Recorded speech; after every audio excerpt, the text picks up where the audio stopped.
This one. Yeah, there's a couple different color variations, but in the center of that is a Yeah. date wheel. Date And wheel, with a little arrow pointing down to the date. yeah. Yeah, that's cool looking horology. I'm not gonna lie. I know. Yeah. You just have to. The only problem I have with it is between like 3:45 and almost 8 o'clock. You kind of have to guess what time it is. Yeah, like, oh shit, it's the afternoon and I'm drinking. And I'll pull out my phone to see what time it is. Yeah. So And one pusher. it's not enough pushers. I don't know. No, that's hot horology. Yeah. Damn. I think I would take the date version over the GMT version on this. Okay. Just because I'm not, because you can't tell what time it is really anyway. So you may as well have the date where you can tell what date it is. Which is shocking because you're like a GMT guy. Well, I've already got 5. I mean, That's true. do I? Yeah. 1, 2, 3, 4.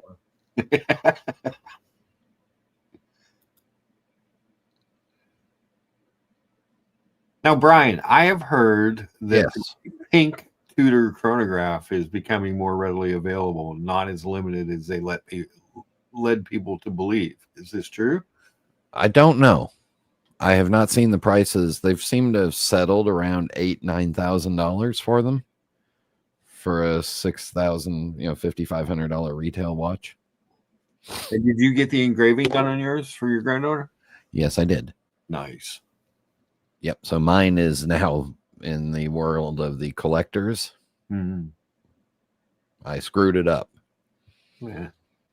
Yeah, but you bought there was a purpose behind buying that thing. No, and the other thing is I can buy another case back. Yeah. Yeah. So no, I don't. You know what's funny? I wear most of my watches while I'm at work. Mm-hmm. I've had one person comment on the Breguet, and I've had 3 people comment on the pink Tudor. The pink Tudors, that's like the creamsicle. I mean, that's a watch that stands out. You know what I mean? Yeah. I wore the Guinness a couple of times. Nobody said nothing. 10-5. Wake up. Left-hand drive. Nobody said nothing. IWC. Nobody said nothing. What do you think of this one, Brian? Before I go look up the one he's looking at. Too stark. Too stark. I kind of like it. Too much like you would like it for me. So there's one for 10-5. Rose gold. Yeah. Ooh, there's a pretty rose gold one there on the left in that row. That's got the date though. That's on the GMT. I like the date one. There's one for 10-8 in rose gold. Was it the one for 10-8? Was it this one? Let's see. I didn't see it. You know, I think I may wear the. Today's not going to be very sweaty, so I think I may wear the Jack A. Dro today and see how that does. Okay. Is this one for 10-8? Ooh. It's interesting. It's different. It's not. Oh, that's a date. Oh, it's a date. Oh, date. Is that a day in GMT? Wait, blow it up. Make it bigger. That's as big as it's gonna get. So you got the day over here. You got the date. GMT in the top. Yeah. No, that's a jump hour in the top. Oh, jumpy. Oh my God. That's cool. And if that watch, instead of saying Mont Blanc, said AP or Patek or Vacheron, it would be 5 times the price to start. This thing is good looking. I forget the name of the factory that they bought Richemont bought, and they got the rights to this movement from the. They bought a movement company, Mm-hmm. and that gave them the rights to do these. It's really cool, really different. Yeah. This is something I always say when people were talking about getting into the watch hobby and wanting to meet other watch people and stuff. I'm like, well, the one problem is if you have a GMT Master 2, you're gonna be one of if there's 20 of you that meet, 10 of you are wearing a GMT. Yeah. This is different. You know what I mean? Except if you have the Meteorite GMT, then only 2 of you are wearing And it. only 2 of you have it. Yeah. But you see so much of the same stuff that something like this is definitely like boom. Watches on wood got it. Minerva. Yes. Yep. Oh, he says not the one I thought, but damn, jumping hours with everything else. I should jump on the stream one of these. Absolutely, you should. Everyone, I always pin the link at the top. Anybody who wants to jump on is certainly welcome. Look, listen, there's absolutely no qualifiers to be on this stream because otherwise I wouldn't. Otherwise, I would. There would be no stream. Yeah. And I gotta leave you in about 4 minutes. All right. I mean, I'm just a dumb Omega guy. Mark, this is the producer in the producer booth. I'm sorry, but dumb and Omega, that's redundant, so you don't need to say those in the same phrase. Thank you. BW says, I own a Minerva for a while. I should have kept it. Yeah. That's cool. That watch is cool as shit. Look at. Like when you compare that to some of the stuff. So when I look at that watch, I think of some of the higher end, the horology independents. Yeah. You'd pay hundreds of thousands of dollars for something that looked like that. $1 million. $1 million. But yeah. That's a good watch. Thanks for sharing that watch. I never even knew this watch existed. So that's pretty. You can tell it's from Richemont because it looks like they went over to JLC and stole the mid case and the lugs from them and said, "Hey, you got extras of those over there? Next extra stuff. Bring that over here. We can use that for this shit." All right. Well, so since you're going to be leaving, Brian, let me do this and celebrate. Celebrate. Let me celebrate. Now let me pull up your private chat here. Oh yeah, I forgot about that. I got so excited over these. Oh, that's a good price. So is this the one you were talking about, the fat lady thing, or is this just a this is the first reference. Yeah, this is the first reference of the GMT Master 2. Okay.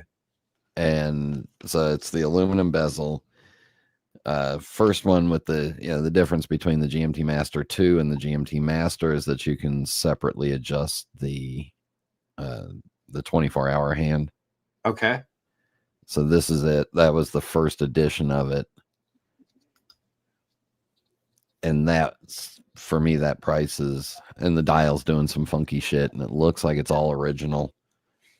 That's a great little collector's intro beater piece. Cool. And for our British friends, the bezel is aluminium. Do you want to see something really cool? Please don't tilt the camera down.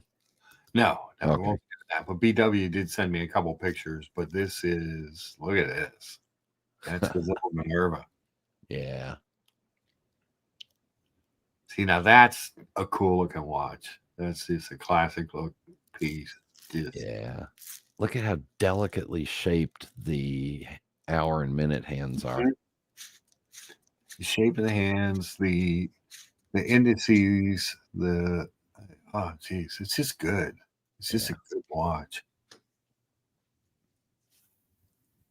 It's slick as shit there, BW. Yeah, I don't blame you for missing that one. That's absurd. Yeah, and that's probably 35 millimeters. Yeah, well, it's tiny then. I'm out. I'm out, Brian. Going back to this one. Look at what the dial's doing. Yeah. Scratchies, dials. Look at, like, see, again, here's why you do not need that stupid Cyclops. Look what's happening. Look Now how it makes it harder to read the date.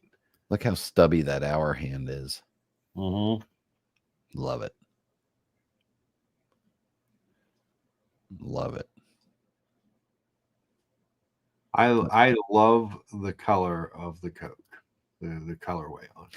So my argument is that the Coke and all the Pepsi is actually, sorry, Muhammad Ali, if you're listening, the Pepsi is actually the only really wrong version of the GMTs. Because with the Pepsi, you have the blue and the red. You have the blue and the red bezel. Every other Rolex that they've done, the colors repeat somewhere. So on the Pepsi, you have a red 24-hour hand and a red bezel part. Mm-hmm. But then you got this blue piece floating out there in the middle of fucking nowhere. Yeah. What does the blue match to? It doesn't. All the other versions, the Batman, you've got the blue GMT hand and the black bezel. Black matches the dial. Yeah. When they did the black with the green GMT hand, they put green writing on the dial so that the green GMT hand had something to match to. Mesh with, yeah. Yeah. And yet I got the stupid meteorite, dumb watch. But what do I know? The Codken says the blue dial Pepsi. See, it works on the blue. That's one of the reasons that I like the opaline dial Tudor GMT. Yep. Is that the red, white, and blue goes together? You know what I mean? Like, it just works better to me. Yep. No, and then you get the blue dial Pepsi but you have to buy white gold in order to fix their problem. Yeah. And they first came out with that with black. Oh, wow. And then I think for 3-4 years, you could switch it out for free to a blue dial. Oh, yeah. I think you told me that before. Yeah. You could send it to RSC and they would. I got to close these Mont Blancs before I buy something. Damn. I want to find that day date version, though. Day date version was sexy. That was cool. That was definitely cool looking. That may itch a scratch that I had. I like that because I've never seen one. I've never even heard of that watch before. So that was cool. Thanks for sharing that. Yeah, I just think the Coke with the red GMT hand with the black dial, it just, to me, it makes more sense. And it's kind of cool. Yeah. That's all I gotta say about that. BW says there's only one watch I want right now, and I'm having a tough time getting it. What is it, BW? The Le Mans. Yeah, well, that's just a tough one. It's small. Hey, the Daytona is the nicest man's ladies watch ever. It's the they them of horology. It's not even they them. It's a ladies watch.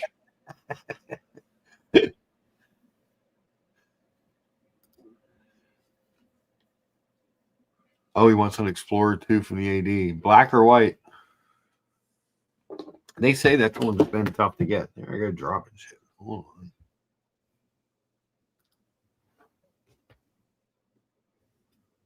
Boom. That is the Explorer 2 is tough to get. The white one. Yeah, the Polar's good looking. It's a good looking watch. They're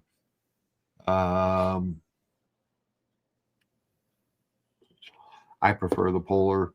Where are you on that, Brian? White or black on the Explorer 2?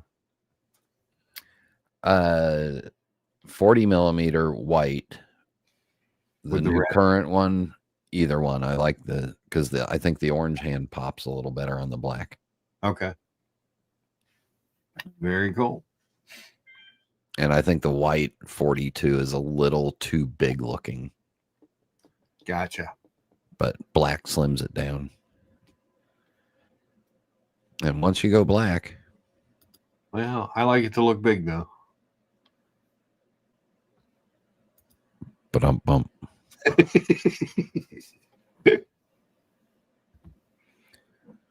Mark, this is the producer in the producer booth. Remember, this is a daytime show, please. Daytime show only. Thank you. Yeah. Do we need to issue an apology like it seems like The View does every day now? Let's see. Has the viewership fallen or risen since you said that comment?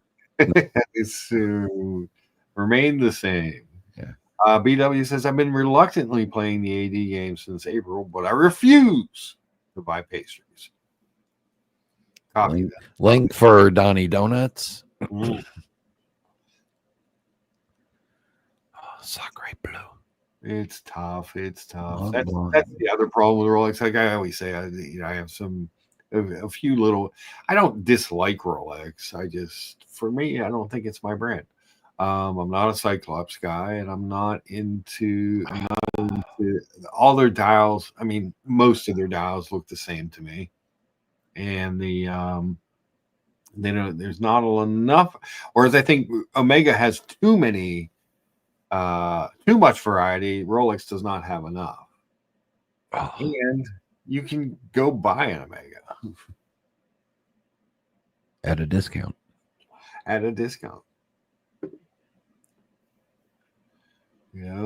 Those are all factors to me. I'm not I don't buy them for people to recognize, like for brand recognition. You know what I mean? Like it's not why I buy them. I buy what I like, and I like bigger watches. I like variety. I like the movements. I like big butts, and I cannot lie. Yes, I could live with for a while with the VC Overseas Dual Time. Yeah, well, it's a great watch too. I think Chase had it. Didn't he have one of those? Let's get back to the Nashville watch here. Click. Share. Look at that, Brian. I even shared. Wow.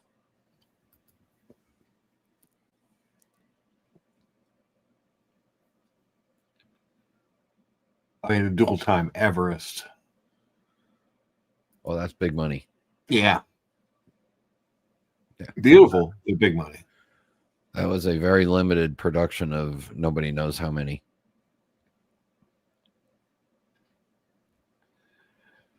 $87,000. Yeah, that's no. You want the stainless steel. Yeah. Yeah, you could get rid of all your Swatch Group shitters and get one VC Overseas, and then you'd be tired of that after a while. Yeah, because that's the problem. I'm just gonna get tired of it.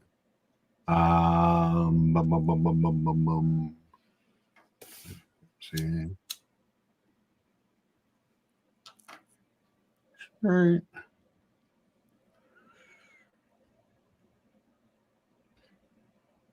Now, these things really big, really thick, but at least the blue gradient dial is different. Boring. And it doesn't have a Cyclops. It's got like a paragraph of text on the bottom.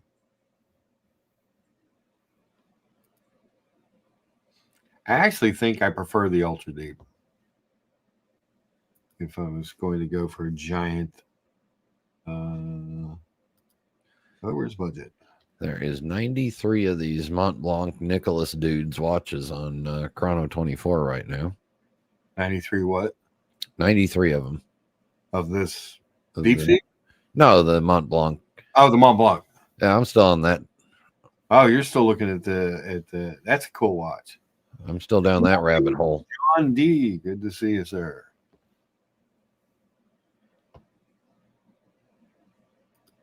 He says the Sea Dweller 4K is my preferred iteration of this diver.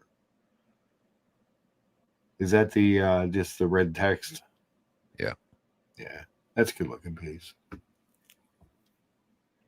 But very, very similar. John D. Brian is obsessing over something along these lines, as is Watches on Wood. Yeah, I'm going down a rabbit hole, and I got to leave. Shit, it's getting late. Damn it. Yeah. How long are you working today? Till 10 o'clock. Ah.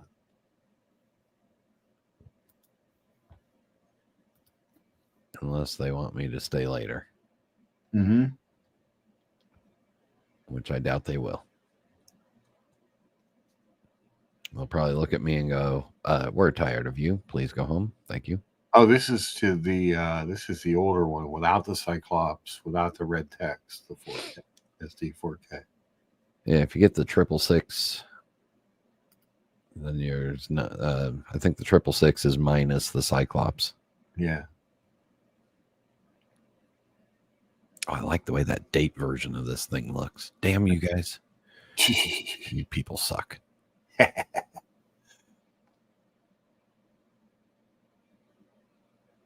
$4,000 on eBay. Yeah. This Mont Blanc is not sure I dislike it. It's a good way to put it.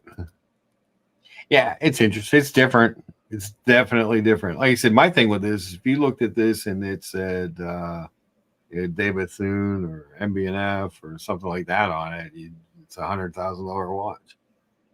It's a mono pusher chronograph that you can get for as low as like $4,000 pre-owned. How can you complain about that? It would be hard to complain. Dirk Diggler's in the chat. Merry Christmas. Oh, now I gotta go.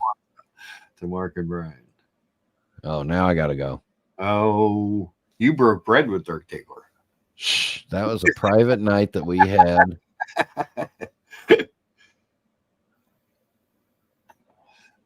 What are you saying, Brian? It was special. Yeah, there you go. There's one of these gold day date versions in Mexico for $10,000. Do you buy from Mexico? Yeah, but we built a wall so we can't get it over it. Damn it.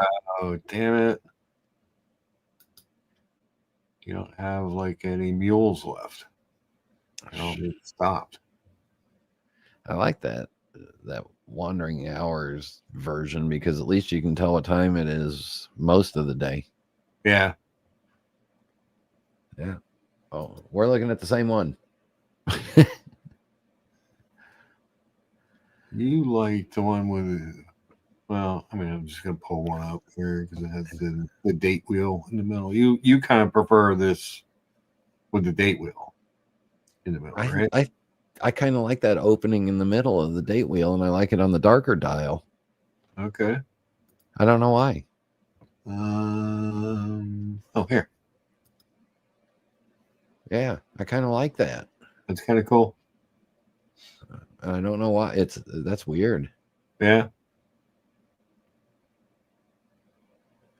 Hey, Dirk, do you have any family over there that can run in and steal this from the dealer for me?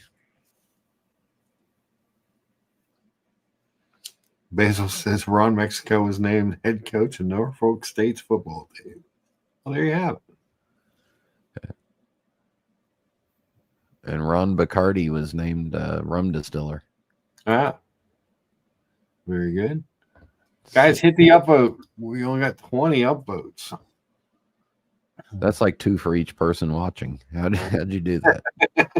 Everybody's got multiple accounts. This guy sold 139 watches with 3.9 stars. Oh boy. Oh boy. Oh boy. That's not good. Dirk Diggler says I can make some calls to the cartels. Yeah. for you.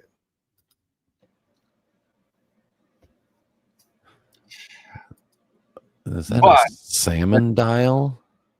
Oh, there's a salmon dial thing too. Oh no.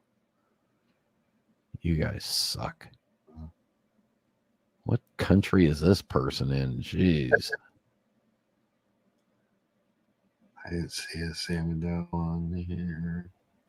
Item location, does it say? Oh, Portugal. Okay. Yeah, it must be this one. Yeah, that's it. Look at that thing. So it does not have the date wheel in the middle.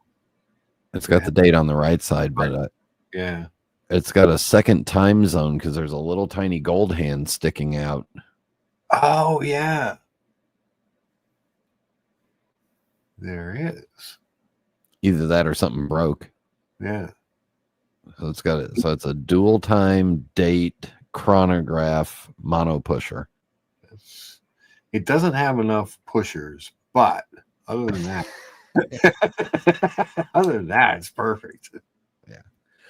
On that note, I will seriously say, merry everything and happy always to everybody, and healthiness in the new year. All right, Brian. Thanks for coming on. Appreciate it. Have a good day at work and happy holidays, Merry Christmas, Merry whatever, Happy Hanukkah. Let's put it this way: whatever the fuck you celebrate it well. God damn it! There you go. Amen. I like it. See you, everybody. Bye. Hey, Brian. Always good to have Brian on. We will not have Mr. Varghese on this week. He's got stuff going on. I saw he posted some pictures from some barbecue place. Oh, looked amazing. Gotta like to see a good barbecue. Orca says this is unique. What is the retail on these? I can't imagine that the resale value is very good. Yeah, I don't know what the original. I don't even know. I don't think they still make it. From what we were looking earlier, but these things, depending on the metal that they're made in and the configuration, seem to be anywhere from $4 to $15,000 from what I've seen on Chrono. But it's cool. It's different. Like I said, it's something different, which I kind of like sometimes. Be bold, be different, be happy and festive with your watches.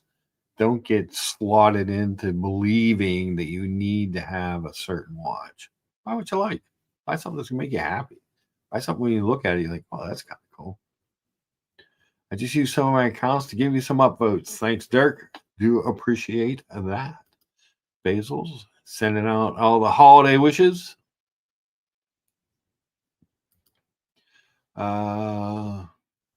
Orca says, gotcha. Montblanc seems like they're trying to do too much lately. Cologne, watches, pens, luggage. I know they're doing an awful lot. They are doing a lot. I mean, they're always going to be thought of as pen first, I think. But I don't think that they necessarily get the credit for their watches that maybe they should. Some of their watches are pretty good. So, some of them are actual horology that they don't seem to, people don't seem to recognize them for. Yeah, so like a piece like this is interesting. What else is going on? Anybody else looking at anything? That was cool. Thanks for watching the wood. That was kind of cool. Like I said, I never even knew it existed, so that was kind of a happy find. Anybody else got anything they're looking at? Let me see. Is there anything going on in the world of all watch news today?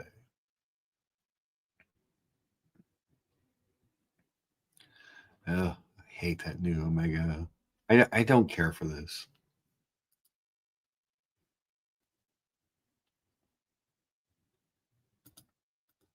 I don't care for this one. I don't want to subscribe. This new Omega. And I'm an Omega fanboy, but this watch, it looks like a toy to me. I don't know. It's just not my favorite. Not my favorite. don't know if anybody else had any thoughts on that, but I was just asking Brian if he'd ever seen one of these. I saw one of these in person.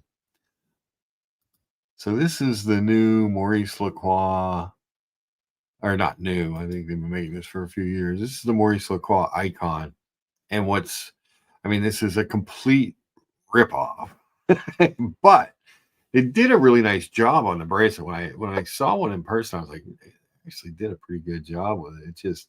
It's a total ripoff of a Royal Oak bracelet. I don't know how they got away with it, but it's interesting looking. If you absolutely love that bracelet and don't want to pay for an AP, I guess this is something you can look at. This is a quartz chronograph. What does this thing go for? $1,400. Seems like a lot for that quartz chronograph. I'm gonna be honest with you.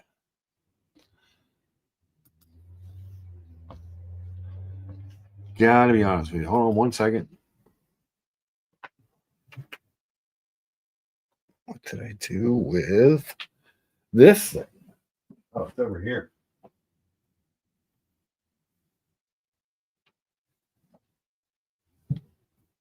All right. So I still say, for my money,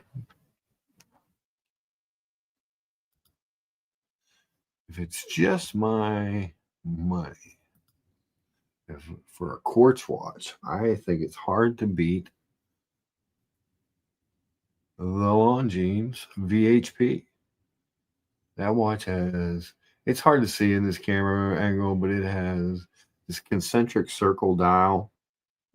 And it's kind of like an opaline, silvery white.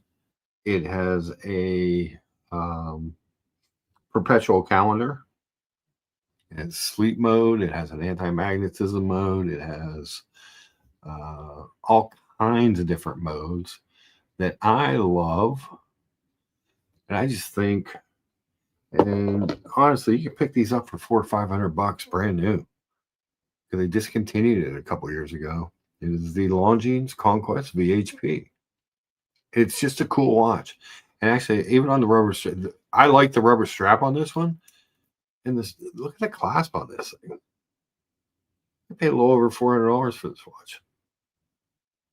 That thing is slick. You never have to worry about setting it. It just goes. Just pick it up and wear it. Get my big ugly mug off there. Yeah.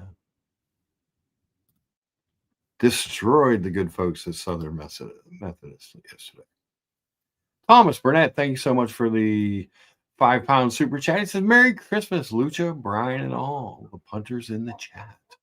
Thank you for all the Sunday streams this year. May we get the watches we want in 2025. 100%. Thank you, Thomas. We haven't had an escapement show in a few weeks. We do love the escapement show. Saturday mornings. It's early here in the States, but it's a cool show. They were gracious enough to actually have a Saturday off and let me be on the panel one day. So that was kind of cool. That was fun. Basil says, watch someone. I like that Mont Blanc. It's cool. It's different. Yes, Thomas. Thomas Burnett. Streaming legend, Thomas Burnett. I will say one of the highlights, so we do these streams every Sunday. One of the highlights was the Sunday of Watches and Wonders, and Thomas came on live onto the stream and kind of showed us around a couple of the booths that were close to him, which was very cool. Very cool of him to do. So, we're very, very blessed here at the Lucha Medic Show with some of the guests. And if anybody wants to jump on the panel, there is a link pinned at the top of the chat. The pin is linked. The link is pinned.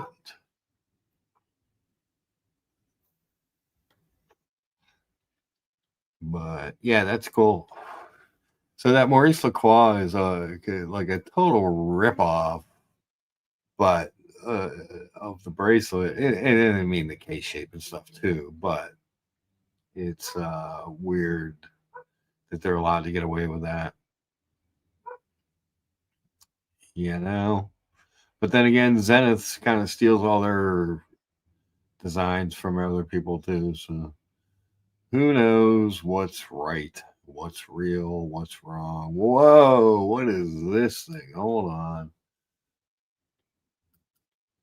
Jeez, oh Pete, what do you guys make of this thing? So this is the Chopard X Art in Time Alpine Eagle. His and hers chameleon set. Jeez, that's a colorful piece.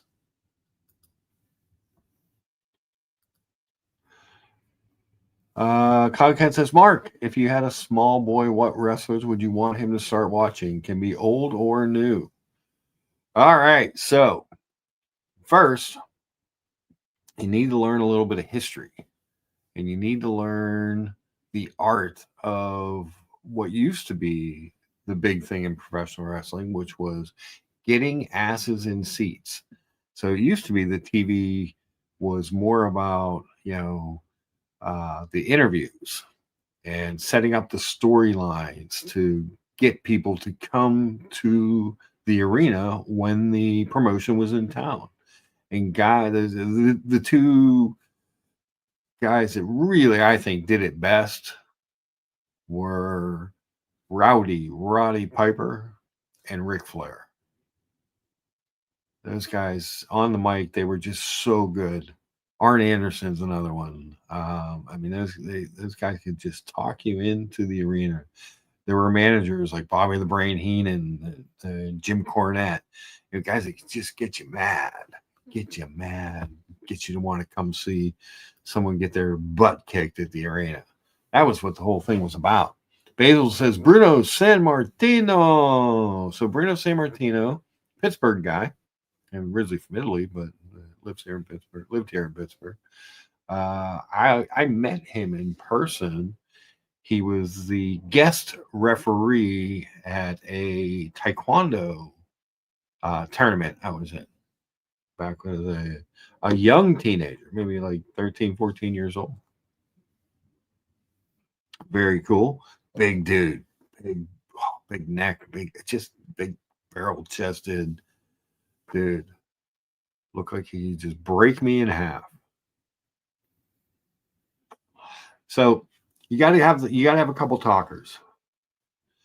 Stone Cold. Stone Cold was a great talker. Stone Cold, was a great talker. And then you need some workers. So you need like again, Flair would be a worker.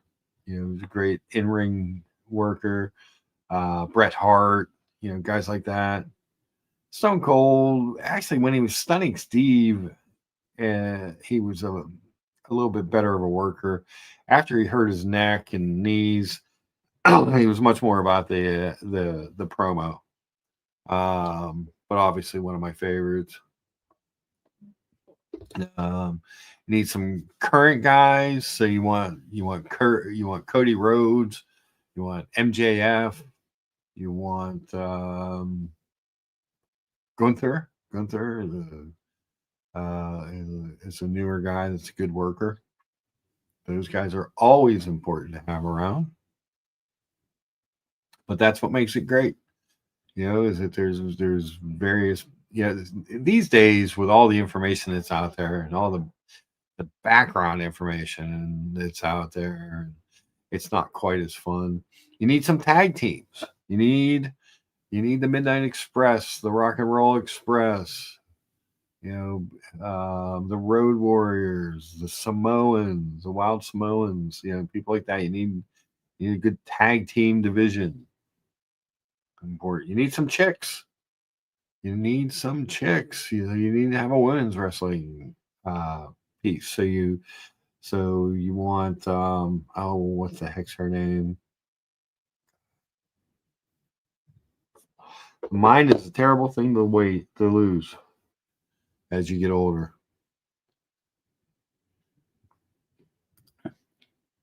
Super sticker. Thank you, Cloud Ken. Let's see if I can see what that is. Ah, big thumbs up. Cool. Yeah, so you need those. You need all right. So what's mommy's name? Why can't I think of her name? I'm terrible. Oh, it's terrible.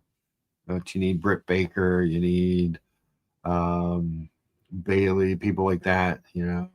You need. I tell you who else you need. You need hold on, my friend's daughter, Raylyn. Or if she's wrestling with Jeannie Buss's Wow Women of Wrestling, and when she's out in LA, she goes by Chantilly Shella. Um, she's a great professional wrestler. She was on Raw. She did a little bit of AEW stuff in the past, but she's mainly an independent wrestler. And it's always fun when she comes back into town to go to the International Wrestling Cartel (IWC) and see her wrestle.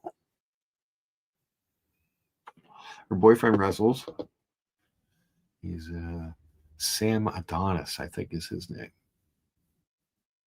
He wasn't up here this last time, but yeah, he's a wrestler as well. Always good to see them. So you have to have you got to multiverse it, and but you need the tag teams. You need a good couple mouthy managers. You need a couple guys that are good on the stick, and then you need some guys that can work. Bruno Sammartino, not the greatest worker, but very popular for years. WWF champion for a long time. He would have been pre Bob Backlund as champion. But yeah, some of those guys would be great.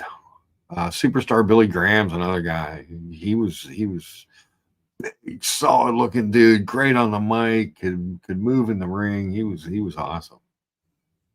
Ahead of his time. Ahead of his time. So that show part is not very good looking.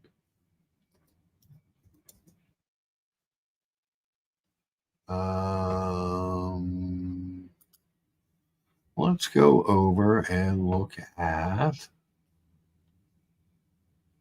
some IWCs.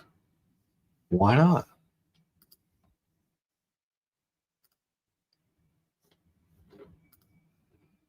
Maybe if it'll let me. If they'll allow me on. I love this Big Pilot 43. This is another watch I really, really like a lot. Especially the blue one on the bracelet. Oof. Such a good looking piece. Backlund was really underrated as Bret Hart. He absolutely was. Bob Backlund was a great technical wrestler. He was not great on the on the promos, which is why he had Arnold Skaaland as his manager. He needed to have a mouthpiece. But from just an purely athletic standpoint, and he was amazing. The crossface chicken wing was his finisher. And when he came back later, and he was like he kind of became a little bit of a comedic character when he came back, but he was great. He was awesome. The good old days. The good old days. Oh, Roman Reigns. Roman Reigns is another great wrestler. I was not a pro Roman Reigns guy originally. I was much more of a Seth Rollins guy when they were in the Shield. But Roman has really, over the years, upped his promo game and the storylines. Where he was involved in some great storylines and just great stuff. He just really did good stuff. So he's another recommendation I would make. Let's see. Gonna pile swatches. I obsess over a few different IWCs. Aside from the aqua timer. I know it's hard to believe. I did pass on the aqua timer. Y'all be happy to know. I don't need another chronograph, but if I did, this performance version is really slick with the ceramic bezel and the applied indices. It's pretty cool watch. It's got the AMG back on it. It's a lot, but I don't need another chronograph. I don't need more than one chronograph. What can I say? But a big three-hander I could do. And I don't need the super huge one, even though I have super huge wrists and I normally like super huge watches. I've tried this watch on a few times and it fits really well. This is the 43 millimeter big pilot on the bracelet. The bracelet is so nice on that watch. So it's a similar bracelet to what they put on the Mark 20s now. And it's a big, bold watch. What I like about this better than I like the Mark 20, even at 40 millimeter, it's not a bad because it's got longer lugs. But I love the crown, the big onion pilot's crown on this thing. I think just watch 1997 to 1999 Monday Night Wars, then call it a day. Nothing will ever match that. Yeah, the Monday Night Wars were great. So the Monday Night Wars, between WWE, F then E, and I always want to say Georgia Championship Wrestling because I'm old, but you know what I mean.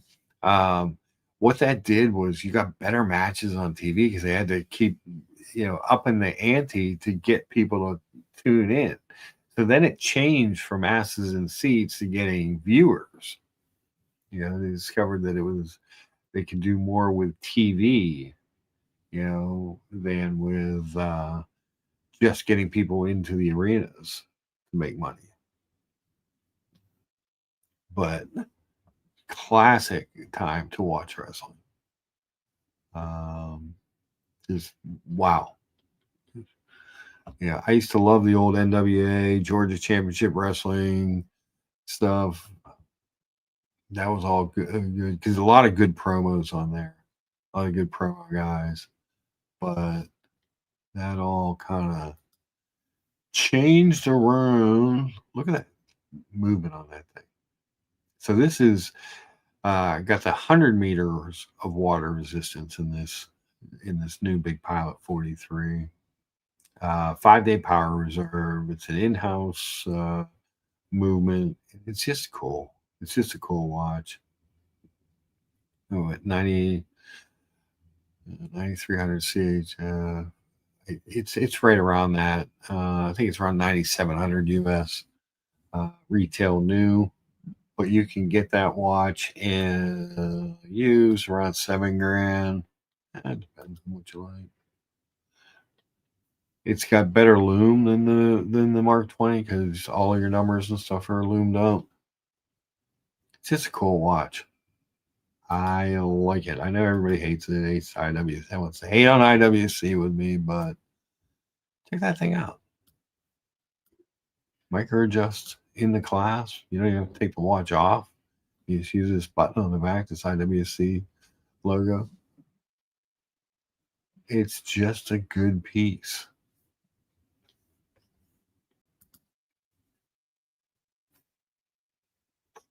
Thoughts?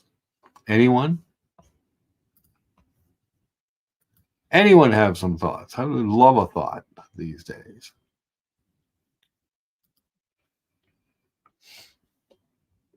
Let's see what else is going on in the world. Told you guys I almost bought that one watch, but I did. Cloud Ken says I'd take IWC over Omega. There you go. I think you get a better movement with Omega.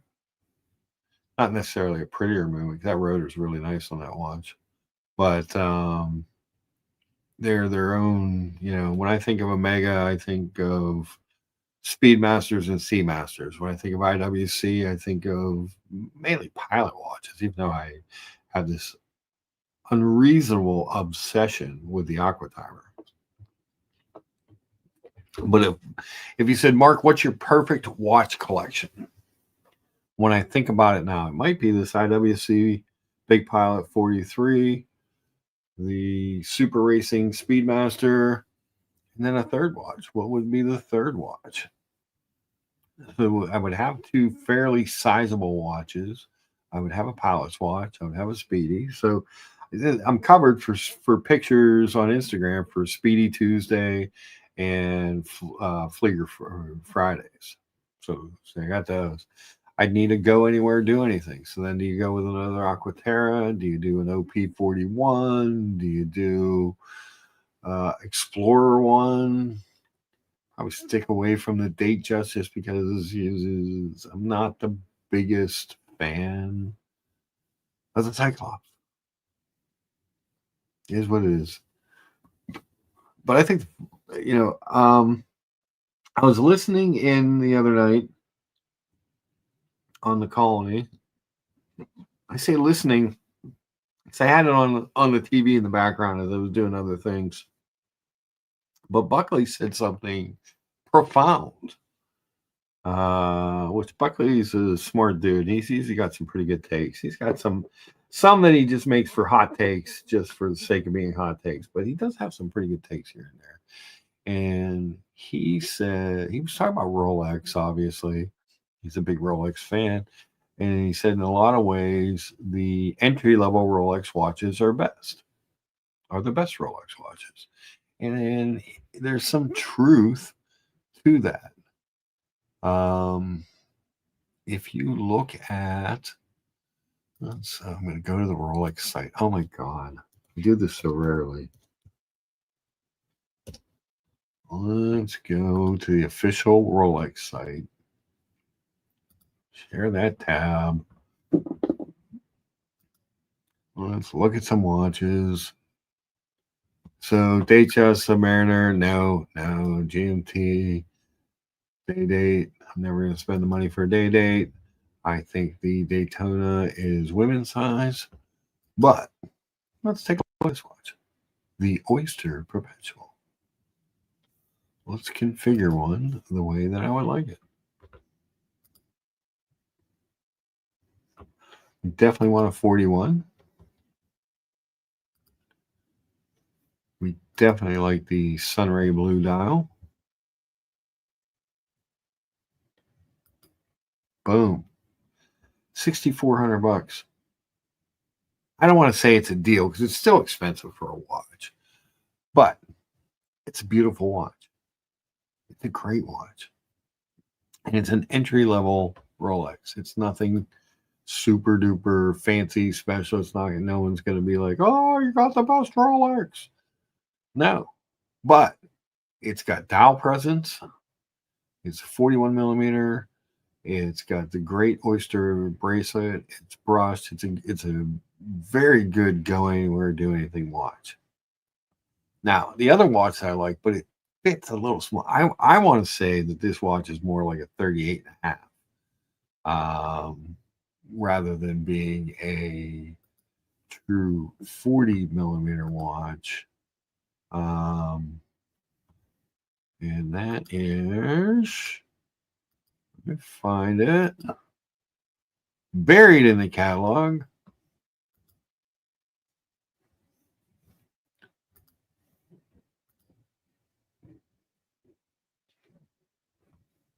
Let's go to the sizing. We want a 40 millimeter. Explorer 1. There's nothing to add to it. Now, that watch is it's not 40 millimeters. I've tried it on a couple times, a bunch of times. It fits. It's okay, but it is definitely not a 40 millimeter watch. Todd Kent says, dollar for dollar, hard to beat the OPs. Yeah. Now, what I'm curious about is why this watch is $1,400 more than an OP. Does anybody know and have any reasoning behind that? I know you get a better clasp. You get the actual fold over clasp. Other than that, what are you really getting for your $1,400? The 369 is cool. It's iconic. It's a beautiful watch. BW just got one this year. And it's a great watch. There's nothing wrong with the watch. But is it really $1,400 better? It's definitely smaller. You try them both on, it's definitely smaller watch. Let me see. You guys look at that and go in the chat. Let me see. I think I have a picture of them all. But it was a ways back.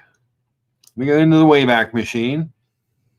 See what we can find as far as an OP and an Explorer 140.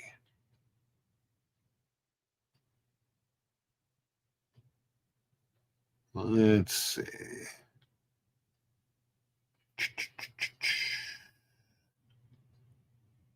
It's way back, isn't it?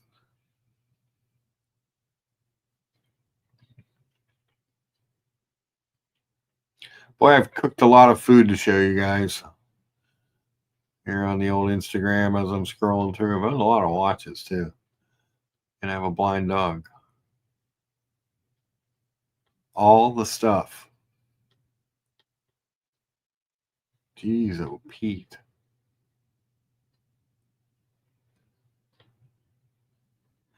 Bum bum bum. Bum bum bum. Let's see what this is. Yeah, this will do it. Okay, hold on. I think I found what I was looking for. Let's share this. Happy holidays, CloudCon. Terrible says it's 14 hours more because he owns it, which makes it cooler. There you go. The OP is better. The Dole is much about an inch bigger than this. OP is a better watch. He says, I have the OP 41 turquoise and my wife has the 36 turquoise and it's beautiful. It's all you need. It's a beautiful watch. So this is one of the visits to an AD here. In fact, let me take down the comments so we can see. So that's the Explorer 40 in a weird angle on my wrist, I'll admit. Just taking the picture myself.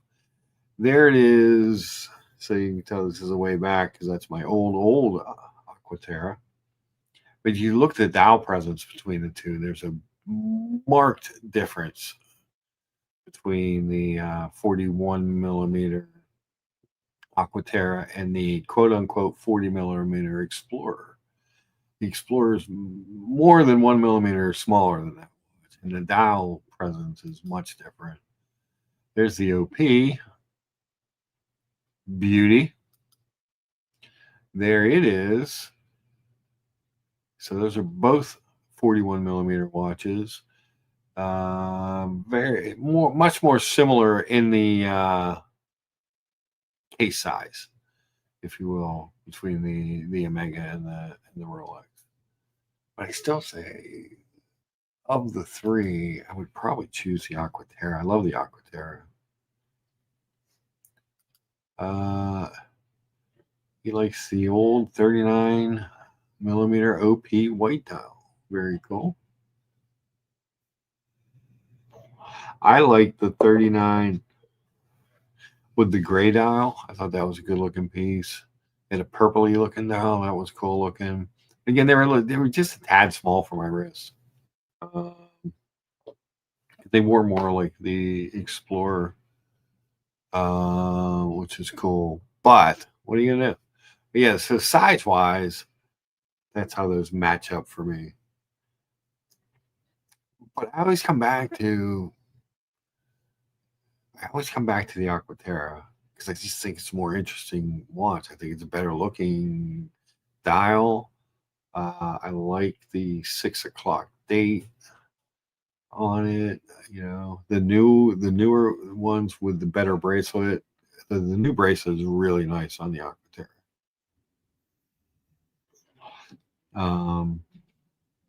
The indices are cool and tall, different. Brian hates that the minute hand doesn't have, or the hour hand doesn't have the arrow on it, but I'm fine with the hour hand doing it. It is what it is. Where are we at on our upvotes for the love of God? 26. Very good. All right. I'd like to get that up over 30. So if you haven't hit the upvote, please do.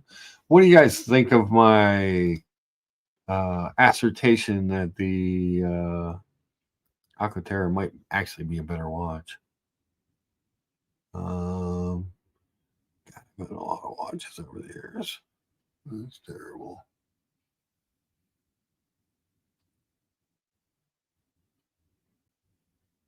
I thought I had another picture. Maybe something better with the Aquaterra. Jeez. Hey, look. Pen Talk with Evan G. I remember Evan G.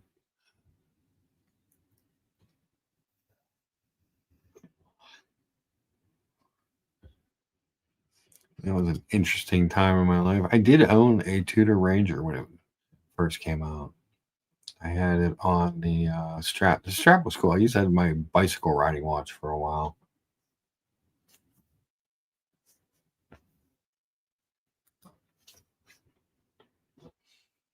The Zenith was a cool watch. Lots of food. Is that the Minerva? Oh, that's Breitling. Top time.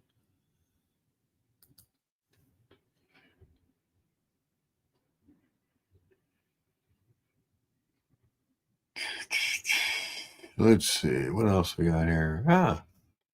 We want a blue watch. There's the Brew Square. This watch is beautiful in person. I believe this was Double D, or no, Double D's. I think that was Double D's watch when I visited them in Philly. And it's a great piece. The Guinness.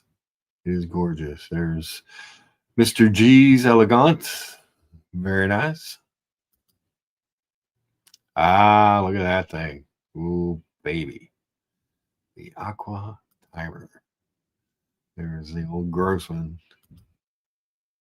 And a Pepsi. Lots of Pepsi. So you see the Pepsi everywhere. This was one of my favorite watches I ever put on in person. I thought the Code 1159 was really a nice watch. Everybody goes crazy over the other APs. I think this is a really cool watch. The Deep Sea. Always love the Deep Sea. It was Buckley's old chocolate rose gold date 8, the cursed watch. This has to be about a little over a year ago. It was December last year. There's one of PK's Pateks. PK. And a green Aquaterra. What do you know? Lots of stuff. Who would have thought? Yeah, that trip was ways back.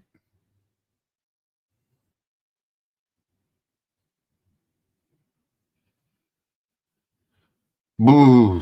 Lots of stuff. Here's my smart dog hanging out on the heating grate. Poor Sherman, the blind double dabble dachshund. Look at him, he's so cute. What a dork. Now he'll move his bed over by the heating grate. He's gotten smarter about it. Here's why I think the Daytona is small. That's OC's Oyster Flex. That's in Philly over the summer.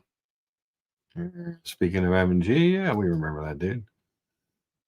OC, M&G, Lucky Bastard, Tony, and me. What a crew. You'd think we would have thought enough to take a picture with the watches out. But alas, we were not that smart. Charles says the trouble with the Aquaterra is I've already owned one and don't tend to ever go back. There you go. I've owned 3 of them. One of them I had for 5 years, but the other 2 were kind of quick in and out. I thought the green, and then the green, I got bored with it real quick. And then I thought the summer blue on the light blue strap, and I got really bored of the light blue strap quick. It happens. Some things seem like a better idea than they are. Buckley should have kept that day-date perfect watch for him. It was a pretty watch, but it was cursed. He said it was cursed. Bad stuff started happening when he got it, but it was a pretty watch in person. Tried it on. We went to that Italian restaurant. Had great ravioli, and got to hang out with some watch people and check out some watches. Very cool stuff. I always say if you have a chance to go to an event or a meetup, do it. There's really great people in the watch community, and take advantage of them. Talk to them, hang out with them. Let's see what else was going on here. Oh, there's me and Evan. Evan's like 6'5", I think. He's tall.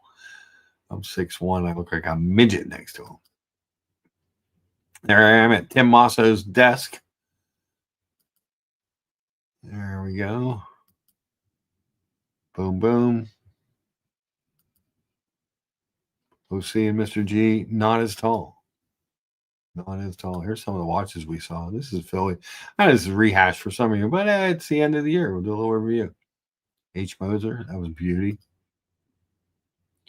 The Elegant. Oh, that watch in person. The 1908 in person, much better watch than I thought. Really cool.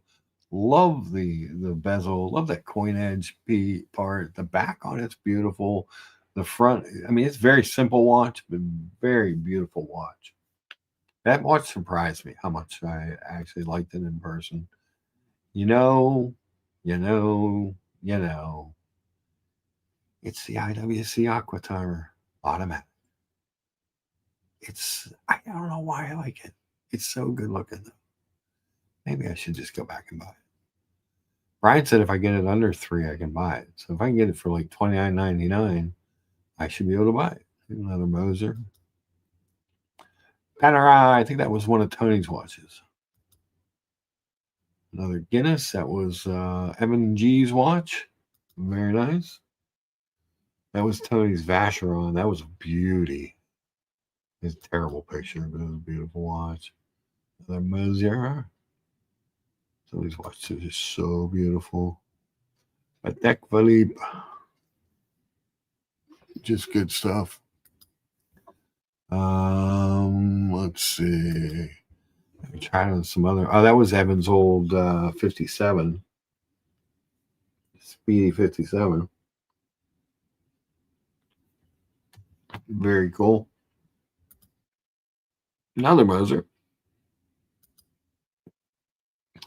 That was Evan's Fears. I hope he kept that watch. I know he downsized a little bit. But that was a cool watch. Yeah, let's see. Somebody's yelling at me about the Aqua Timer again. Treble says I was really surprised by the 1908 as well. But that Aqua Timer is a piece of crap. Everyone says that. I don't know why. I don't know why I like that watch. F. Bjorn, that was over. We took the tour at 1916.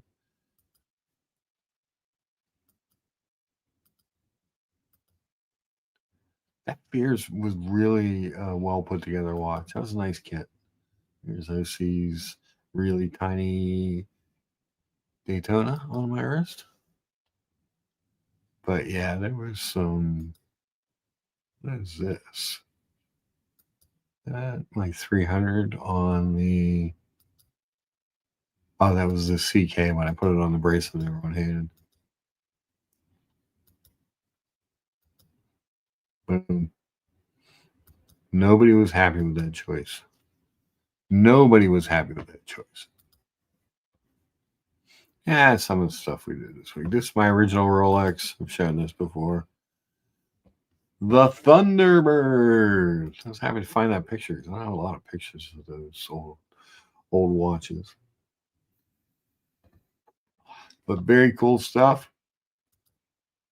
If anybody else has anything they would like to review or go over, otherwise, I do have grocery shopping to do for Christmas dinner.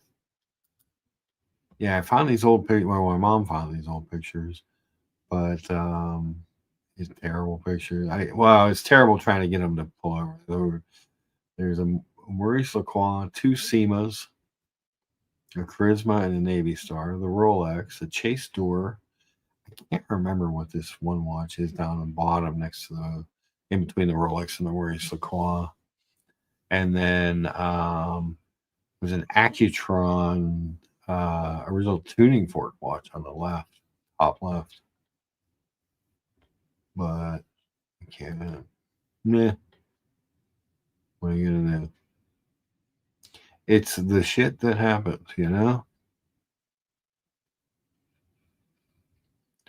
But I need a new watch.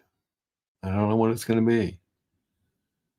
I did not buy the 300M Chrono, which I really didn't need. It just seemed like a good deal more than anything. I did not need that. I do not need that watch. So I did not buy it. That was saved. Saved. Orko, you have a great Christmas as well. Always good to see you in the chat. And don't forget, if you guys are not doing anything at midnight Eastern, we will be doing Midnight Mass Madness with Lucha again this year, like we did last year. So we do have that to look forward to. We go through the year, some of the breakfasts, the JLC, the CK. Pull up this picture. This was a thing for the show actually, but when I look at these two, I like the dial better on the Ultra Deep. If you could find a really good deal on the Ultra Deep, it would be a much better. I think it's a better watch.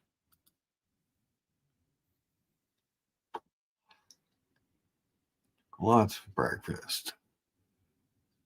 This was whose watch was this? This might have been This might have been a BW watch. I can't remember. Well, yeah, BW's vintage Zenith.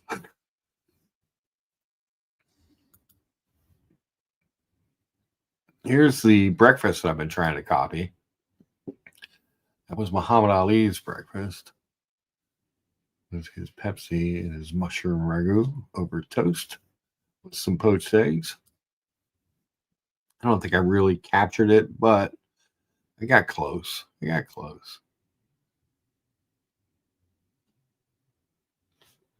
This is my life right here. I run on coffee and insulin.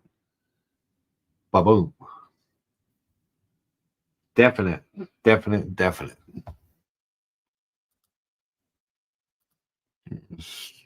My last two goalie masks. CCM in the Bauer, but as you can see, always, forever, the Lucha stickers on the bottom.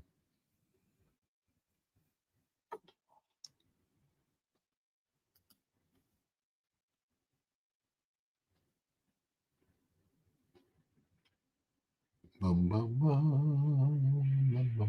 bum. And then, of course, we come to more recent times. Here I am with that tiny-wristed rat bastard Teddy Baldassar. He's wearing a Breitling, the pistachio. Wearing the Super Racing. Fun time. This watch was much nicer in person than I thought it would be. I have to say. That is a cool, beautiful watch. I don't know if I'd ever spend the money for one, but it is a beauty. if you will.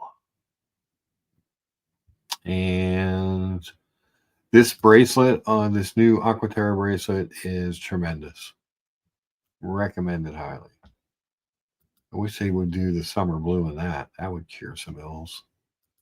And I think in here, that's Teddy's shop. There's an ultra deep white with blue. The shades.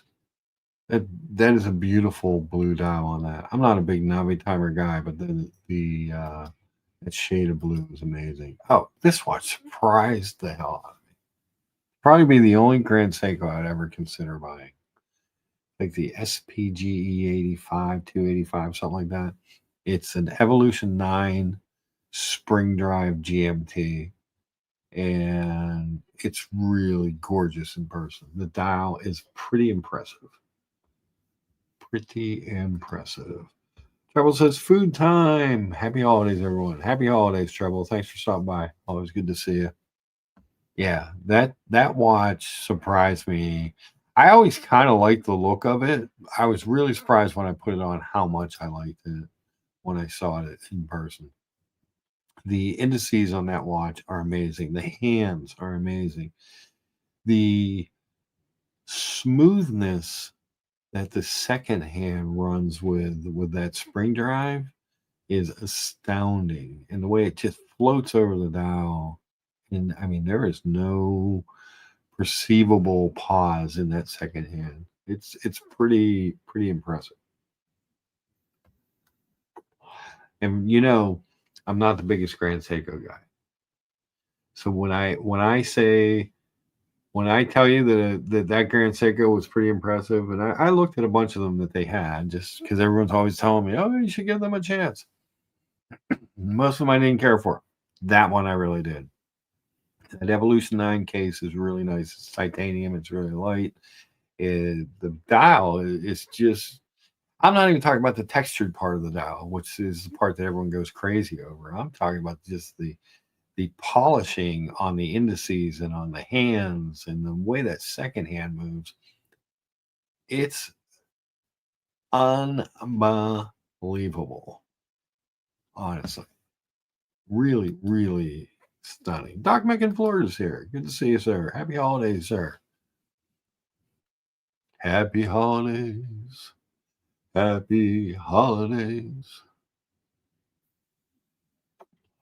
Very nice watch. And again, I'm not a big. I mainly I hate the name Grand Seiko, but that being said, what are you gonna do? Thanksgiving dinner. This watch. So if you can see the concentric circles in that dial on that watch is really cool. It's a quartz shitter. It's a beater watch, but it's really cool with its perpetual calendar. With the fact that it's good to plus or minus 5 seconds a year. VHP is very high precision quartz, and it's perpetual calendar, and it's got this system where it shuts itself down if it gets over magnetized or shocked. Then you pull the smart crown out, put it back in, and it'll reset itself to where it should be. Almost like Mr. G's Elegant at much less money. Because I paid like $420 or something for that watch. Seemed like a deal. Speedmaster on the 10th. So the Super Racing, again, 9 o'clock sub-second hand is striped. And on the 10th, it comes up in the special Speedmaster font to celebrate the 10-year anniversary of the original greater than 15,000 Gauss Aquaterra, the first anti-magnetic watch that Omega produced. And that honeycomb dial on this thing it's a beauty. It's cool. It's, like we were talking earlier about some of the watches when you show up at a watch event and everybody has this, like half the people have some variant of the same GMT Rolex. You're not going to run into many people wearing the Super Racing watch them. Even the guys at Teddy's store were like, "Oh, geez, it's really nice." I'm like, "Yes, I know." And back to breakfast. Look at that. I think I did a pretty good job. There's the mushroom ragu with spinach and roasted red peppers, cream cheese, and the Tuscan toast. Hard to beat. Hard to beat. Doc Mick says the only Grand Senko he likes is a Amawatari. We'll look that up here in a second.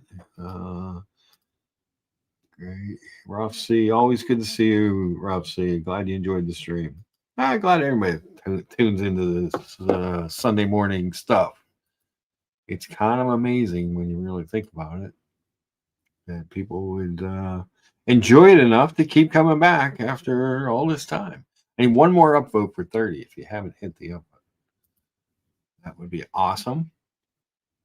Let's see. What was it? The Amawatari. Let me look that up. There, Doc. I showed the only Grand Seiko that I like. Yeah, Amawatari SBGY013. That's in the Elegance collection. See if we can't get a good picture of it here.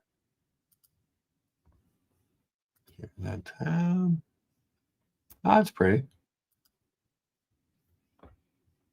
It's very, very, very basic dial. I love that bracelet with that watch. It looks good. Integrates well.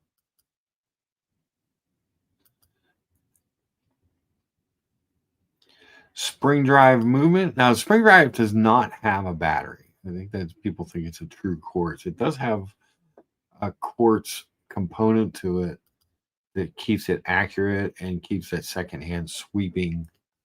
But it is basically a Buckley. Good to see Buckley. Buckley again. Brought you up earlier. I said you made a very good point where some of the more basic Rolexes are actually the best. The other night, I agree with that to a large extent. Yeah, there's a version with a blue dial as well. Let me see if I can find that one there, Doc. Oh, so the picture of the one I found is on a strap, which I don't necessarily like as much, but let's take a look here. So it's kind of a light cloudy blue. Oh, jeez. Everybody wants to put an ad in the middle. Yeah. I mean, they're nice looking watches. You would have to find a deal and a half on one though, because and speaking of Buckley and the upvote, Buckley will tell you that when you go to New York and you look at the case, you know, a year later you're looking at the same Grand Seikos in the case. You know, just some of the watches don't sell. If you can't get a pretty steep price concession on it, is it really worth it? They're beautiful though. I mean, and like I said, that the only one I really liked was that GMT, and that was they're expensive. They really are but they're not a real value proposition. I think maybe for a little bit they were because people were hyping them up, but you can get a lot of watch for that money. So this one's a 22. What do they ask? 61.55. That's just a lot of money for that watch. Just really is. $3,500, maybe $4,000. It's more of a deal. A little easier to swallow, I guess. I mean, if you love Grand Seiko and you want that, that's great. You need to commit because you're going to have that watch for a long time, or else you're going to take a bath. You know, that's the problem. But I will say, well, that GMT really impressed me much more than I thought it would, and I liked that watch from afar. But when you saw it and you really looked at, I took the loop out and you look at the dial. I think they call it a mist flake dial, and everybody goes crazy about their dials. That was okay. It's the polishing on the indices, the polishing on the hands, the polishing on the case. That was a titanium case, and it's mostly brushed. Um, and the sweep of that second hand is pretty impressive. No way in hell am I paying 81, 86, whatever that for that watch. Half. I'd pay half. Somebody offered me it for $4,000. Yeah, there's value at $4,000, but not at 8. Even at $4,000, I don't know if you needed to move that watch. I don't know that you're going to be able to do it. I'll always be able to get $400 or $500 out of that, which is what I paid for it. I can probably get $7,000, $8,000 for this pretty quick, if I needed to. Really just depends on what you're looking at. But that's a good looking watch there, Doc. But again, I don't see the value in the brand. What is this thing? It's bezel. I don't think I ever looked at this site before. Let's see what they've got. What if they've got an aqua timer? I would like to have them.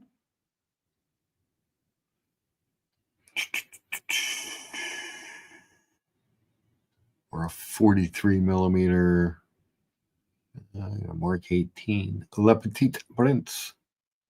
Got the bigger ones. The problem with the bigger one on these is, although I love that onion crown, once you get above 43 on these watches, it does tend to dig into your hand. This does not seem like a value proposition place. Aqua timer. Excuse me, a chronograph, which I don't like as much. It's not that it's bad, but I just don't care for it as much. I love the traditional 3-hand aqua timer date.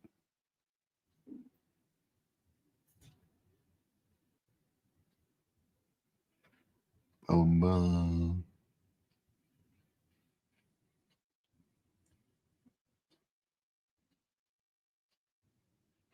They've got a blue one, $4,200. 4 available.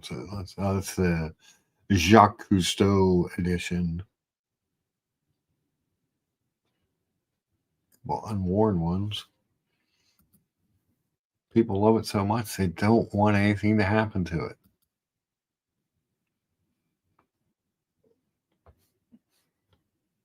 If you got any Omegas that I like, I love them.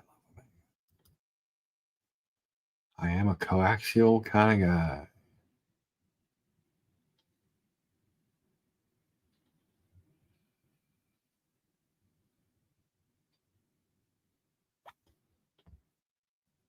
Let's see. It's got the black. These don't look. These look like the older ones, not the ceramic.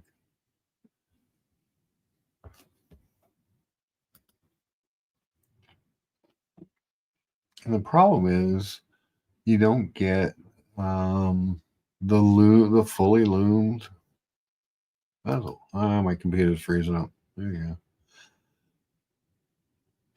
Like you do on a creamsicle, which is what really makes that watch. That looks like a ceramic bezel. In the black, that's 39.5 though. Meh. This is a big watch. It's actually bigger than the Speedy I have. 45.5. And I think that thing is like 18 thick. Let's see. 54 joules, 45.5 millimeter case, 22 millimeter lugs. Doesn't give the height. They're afraid to put the height on that sucker. $59.50. Doesn't look like a horrible deal. Has anyone ever heard of this site, Bezel? I've never heard of them. Bueller.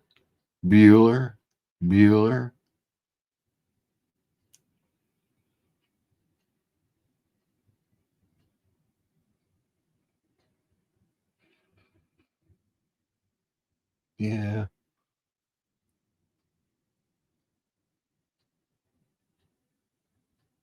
Doesn't seem like a real value proposition there, but hey, if you're looking for something, maybe you'll find it.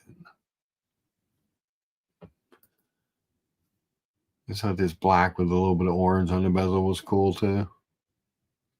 Seems like a lot for those. 2017 for $5,000. That's a lot for that watch. It looks like it got some scratches on it. Nah, sorry. Rob C says, Brian, thanks for the advice. That JLC Polaris will be my next one. Love it. See y'all next week and happy holidays, everyone. Thanks for stopping by, Rob C. Thank you. We've hit our 3-hour watermark where we like to be. So if nobody else has anything, we will move on. I'm sure there will be other watch content for you guys. I'm sure the Colony will be firing up, or OC, or JJ's, or somebody will be firing something up for you to look at, I would imagine.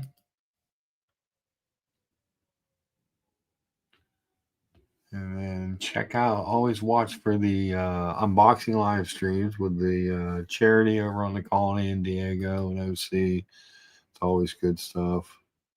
Where are we at on our upvotes now?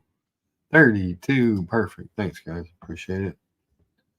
BW, enjoy the holidays, everyone. Thanks, Mark. Thank you, sir. Thanks for participating. Thanks for sending over the pictures. I do always appreciate it. BW, good dude. Really good dude. Cool collection.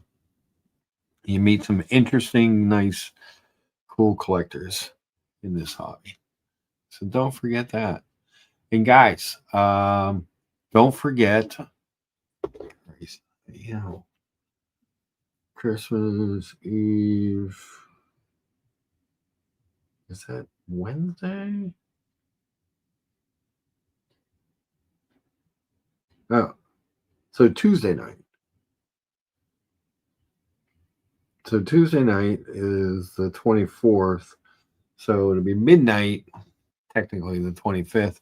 Midnight Mass Madness again with Lucha. We did this last year. It was a good time. We talked about some watches. We talked about some goings on. We talked about some stuff that we were looking forward to in the future. And we did some Christmas carols and whatever else happened to come up.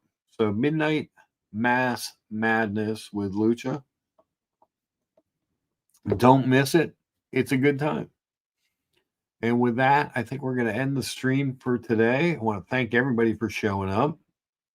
We'll play a couple of videos on the way out. And we'll start with, how about the Longines Conquest VHP?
Boom.